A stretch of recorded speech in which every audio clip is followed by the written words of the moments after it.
The news is official. The Batman Part 2 has been postponed once more, now set for release in 2027, resulting in a 5-year gap between films. There's clearly something brewing at DC Studios involving James Gunn and Matt Reeves, and it's only a matter of time before we uncover the truth. In this update, I'll delve into the reasons behind the delay, the current situation, and the rising speculation that Robert Pattinson's Batman may be integrated into the DC universe alongside David Corenswet's Superman. I'm eager to hear your thoughts and theories on this. What do you think is causing the delay? Are we overanalyzing the situation? Why do they keep pushing this film back? Clearly, something significant is happening. Naturally, this news drops right after Christmas when the holiday spirit fades. We've learned that The Batman has shifted from its original release date of October 2, 2026 to October 1, 2027. The explanation provided in various articles is that production won't commence until late summer. Given the extensive visual effects required for this sequel, a fall 2026 release is, simply unfeasible. Despite the delays, the film is still in the works, with confirmed dates for when filming will begin. Let's dismiss the rumors suggesting that this universe is being scrapped. We've moved past that. However, with each delay, speculation arises that James Gunn is about to cancel this universe, and that we won't see more Batman films featuring Robert Pattinson. Let's not entertain them. They are simply informing us that filming for this movie is scheduled to begin at the end of summer next year, 2026. The production could last anywhere from 3 to 6 months, and once filming wraps up, they will need additional time for visual effects work. Some people are over-interpreting the VFX-heavy label, but it's worth noting that the first Batman film also relied heavily on visual effects despite its grounded narrative. There were numerous effects involved in creating Gotham, its environment, and the action sequences. While some fans speculate that the mention of VFX Harry suggests the inclusion of Clayface, a shape-shifting character, it's important to remember that the first film had its own subtle visual effects. Given the extensive VFX work and the filming extending into late 2025, they will require a significant portion of 2026 to finalize the effects and initiate the marketing campaign. This timeline makes it challenging to meet the planned October 2026 release date. Consequently, they opted for a 2027 release to allow for more breathing room. Setting aside conspiracy theories and speculation, this is a logical decision.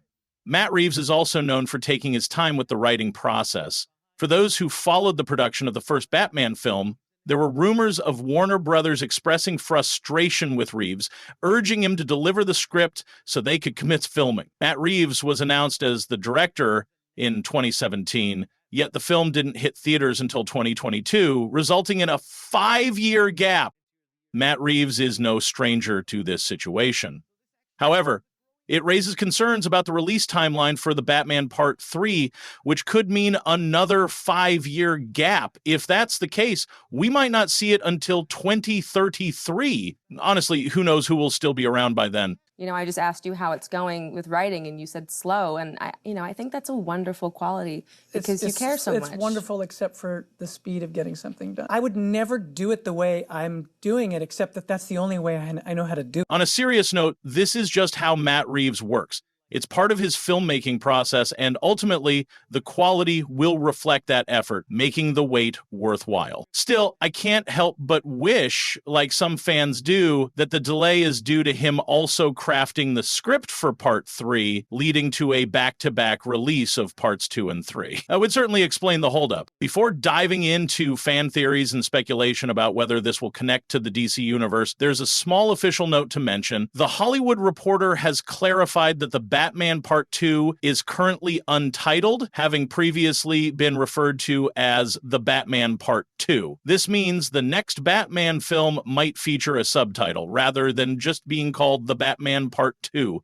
which I find intriguing. For instance, if Mr. Freeze were to be the main antagonist, a title like The Batman Ice Age could work well. I was fine with the Part 2 label, but the idea of adding something more is exciting. Feel free to share your thoughts on what the rumored title might be. Now, shifting gears to some intriguing conspiracy theories, though they remain just that for now. There's a growing sense that James Gunn might be reconsidering the concept of having 2 different Batmans from separate universes releasing films simultaneously. It always seemed a bit odd, but I didn't mind it. I thought, why not enjoy both a fantastical, whimsical Batman and a darker, more grounded one? However, it might be challenging to present this to general audiences without causing some confusion. With the recent buzz surrounding the new Superman trailer, which I still find impressive, there's a lot of fan enthusiasm for seeing David Cornsweet's Superman alongside Robert Pattinson's Batman. I must admit, the thought of them together is quite thrilling. However, I've mentioned before that merging their storylines might not be entirely logical. Let's start by examining the origins of these various reports. One source is Jeff Snyder, who isn't my favorite, but he has had enough accurate insights in the past to warrant some attention. However, he has also been wrong quite often, and well, he reported saying that James Gunn wants Robert Pattinson as DCU's Batman. Pattinson apparently also wants in. Matt Reeves is resistant to the idea. It appears there are still ongoing conversations about this. It's important to note that Matt Reeves has been quite clear about his stance. He prefers not to be part of the DC universe, wanting the freedom to create his own narrative without external constraints. Considering the recent introductions of elements like Green Lanterns, kaijus, and superpowered dogs, it's challenging to imagine them coexisting with Pattinson's version of Batman. I can envision a scenario where David Cornsweet teams up with Batman in a world's finest style film, but placing Pattinson's Batman in a setting like the Watchtower or Hall of Justice, interacting with other Justice League members, feels out of character and somewhat absurd. Another voice in the film industry, John Campea, who has a significant presence on YouTube, shared his thoughts on Matt Reeves and the DC universe. Yeah, I mean, listen, I probably shouldn't say this out loud. Oh, no. Oh, no. But there's gonna be an announcement at some point of Matt Reeves being very involved in the overall DC. I'm just saying, just keep I'm not gonna make a video with that in the title. I'm just saying, just keep your eyes open. Sometime 2025. Just keep your ears open when something like that drops. Remember that you heard something. Anyway. Regardless of personal opinions about Campea, his proximity to Hollywood means he occasionally has access to credible information.